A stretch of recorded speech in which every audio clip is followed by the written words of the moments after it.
Hello दोस्तों, हमारे YouTube channel में स्वागत है। दोस्तों, आज मैं बात करने जा रहा हूँ मायका भाभी से नहीं होती। सोनम की भाभी सोनम को 4 बार फ़ोन कर चुकी थी, पर सोनम फ़ोन ही रिसीव नहीं कर रही थी। बाद में जब सोनम किचन से बाहर आई तो देखा उसकी भाभी के 4 मिस कॉल है लगातार। यह देखकर वह घबरा गई, क्योंकि उसकी भाभी को पता होता है कि अगर सोनम 2 बार फ़ोन नहीं उठाती है तो इसका मतलब यही है कि वह अपने काम में व्यस्त है और यह फिर फ़ोन से दूर है। अब सोनम का मन घबरा रहा था,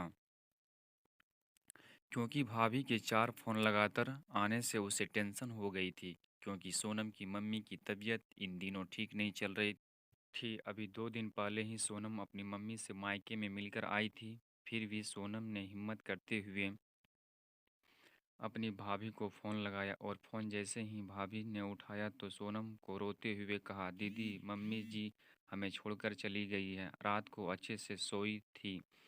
सुबह आपके भैया और मैंने खूब उठाने की कोशिश की, पर वह नहीं उठी। हम तब हमने डॉक्टर साहब को बुलाया। फिर उन्होंने बताया कि मम्मी जी अब नहीं रही। दीदी, आप जल्दी से घर आ जाओ। इतना सुनते ही सोनम की आंखें से आंसू बहने लगे। पापा तो पहले ही उसे छोड़कर जा चुके थे, और अब उसकी माँ भी नहीं रही। सोनम तो बिल्कुल बेहाल हो चुकी थी। अब सोनम ने रोते रोते यह बात सक्षम उसके पति को बताई, तो सक्षम ने उसे संभाला और उसे जल्दी से कार में बिठाकर मायके ले गया। सोनम जैसे ही अपने घर पहुंची तो अपनी माँ के शरीर को देखकर उससे लिपट गई और खूब रोई। आखिर में सक्षम ने उसे किसी तरह समझाया और माँ का अंतिम संस्कार किया। सारे विधि विधान होने के बाद भी सोनम की रुलाई रुकी नहीं रही थी।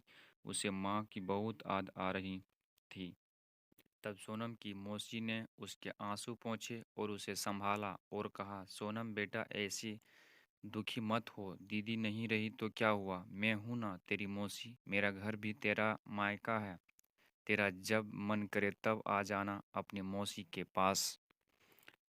वैसे कहते भी तो है ना मौसी, मतलब माँ जैसी बेटी। तो मैं तेरा दर्द समझ सकती हूँ, क्योंकि तेरे पापा तो पहले ही तुझे छोड़कर जा चुके हैं और आज दीदी भी चली गई है। कहते हैं ना कि माँ के जाने के बाद तो लड़कियाँ क्या मायके ही छूट जाता है। यह भाभी तो बस दुनिया को दिखाने के लिए नाम का रिश्ता होता है, क्योंकि मायका तो माँ से ही होता है। सोनम भी मन ही मन सोचने लगी कि शायद मौसी ठीक ही तो कह रही है, और वह मौसी से लिपट कर जोर जोर से रोने लगी और कहने लगी, क्या मौसी से मेरा भी मायका अब नहीं रहा। तभी सोनम की भाभी दूर बैठी दोनों की बात सुन रही थी। पहले तो भाभी ने सोनम को चुप कराया और फिर उसे दिलासा दी। फिर भाभी ने मौसी से कहा कि मौसी जी, आपने ऐसे कैसे कह दिया कि मायका केवल माँ से ही होता है। मैं मानती हूँ कि माँ का स्थान कोई नहीं ले सकता, लेकिन अभी दीदी के भैया भाभी जिंदा है, और जब तक हम हैं दीदी का मायका हमेशा बना रहेगा। मैं पूरी कोशिश करूँगी दीदी को मम्मी जी की तरह प्यार और सम्मान देने की, और दीदी जब चाहे तब आ सकती है। यह घर कल भी उनका था, आज भी है और कल भी रहेगा। मौसी जी, मैं भी एक बेटी हूँ और मेरा भी मायका है, और मैं अच्छी से जानती हूँ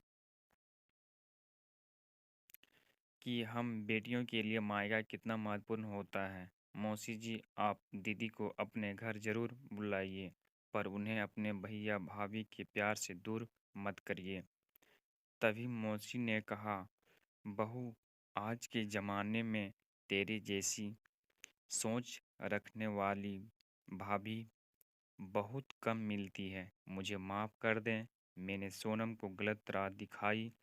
तभी सोनम अपनी भाभी के गले लग गई और बोली, भाभी, आज आपने मुझे विश्वास दिला दिया कि भाभी भी माँ के सम्मान होती है, और मैं संतुष्ट हूँ कि जब तक आप और भैया हैं मेरा मायका सदा बना रहेगा। और किसी ने कहा है ना कि भाभी माँ के समान होती है।